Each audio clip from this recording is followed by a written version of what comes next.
AP 10th class public పరీక్షలకు సంబంధించి ఒక బ్రేకింగ్ అప్డేట్ అయితే వచ్చేసింది. సో దాని గురించి అయితే పూర్తి వివరాలు తెలుసుకుందాం. అలాగే లాస్ట్ ఇయర్ ఫెయిల్ అయినటువంటి విద్యార్థుల కోసం అంటే సప్లిమెంటరీకి వాళ్ళకి ఏ సిలబస్ ఉంటుంది, కొత్తదా పాతదా, ఇలాంటి డౌట్స్ అన్నీ వెళితే తెలుసుకుందాం. సో వీడియో అయితే స్కిప్ చేయకుండా చూడండి. అలాగే మీరు కనుక ఫస్ట్ టైం మన ఛానల్ విజిట్ చేసినట్లయితే please do subscribe and do like and comment share some and who needs one. అంటే ఇక్కడ లైక్ చేస్తేనే యూట్యూబ్ అనేది ఒక వీడియోని రికమెండ్ చేస్తుంది. సో మన వీడియోలో ఏంటంటే యూస్ఫుల్ కంటెంట్ ఉంటుంది కాబట్టి so please do like.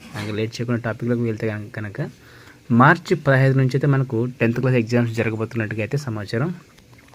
So almost ఈ డేట్ అయితే కన్ఫర్మ్, ఎందుకంటే మార్చి 1 నుంచి 20 వరకు ఫస్ట్ ఇయర్ సెకండ్ ఎగ్జామ్స్ జరుగుతాయి. సో ఇది అయిపోయిన వెంటనే ఆల్మోస్ట్ మనకు మేబీ 15, 16, 17 అంటే ఈ 3 డేట్లలో అయితే ఖచ్చితంగా అయితే 10th క్లాస్ ఎగ్జామ్స్ జరగబోతున్నాయి.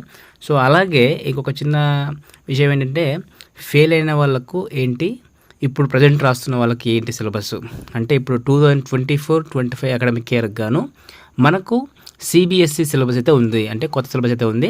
మరి లాస్ట్ ఇయర్ ఫెయిల్ అయిన వాళ్ళకి ఏంటి అంటే కనుక వాళ్ళకి కొత్త సిలబస్ కాదు, పాత సిలబస్సే.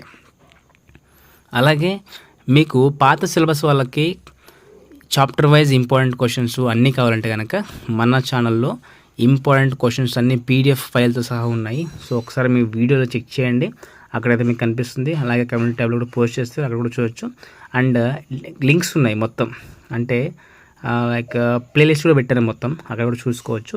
అలాగే ఇప్పుడు ఎవరైతే కొత్త సిలబస్ రాస్తున్నారో వాళ్ళకు కూడా చాప్టర్ వైజ్ ఇంపార్టెంట్ క్వశ్చన్స్ అయితే పెట్టబోతున్నాను. So stay tune for more updates. ఇలాంటి మరిన్ని అప్డేట్స్ కోసం మా ఛానల్ని సబ్స్క్రైబ్ చేసుకోండి. అలాగే ఎవరికైతే అవసరం ఉందో తప్పకుండా షేర్ చేయండి. And thank you so much for watching video.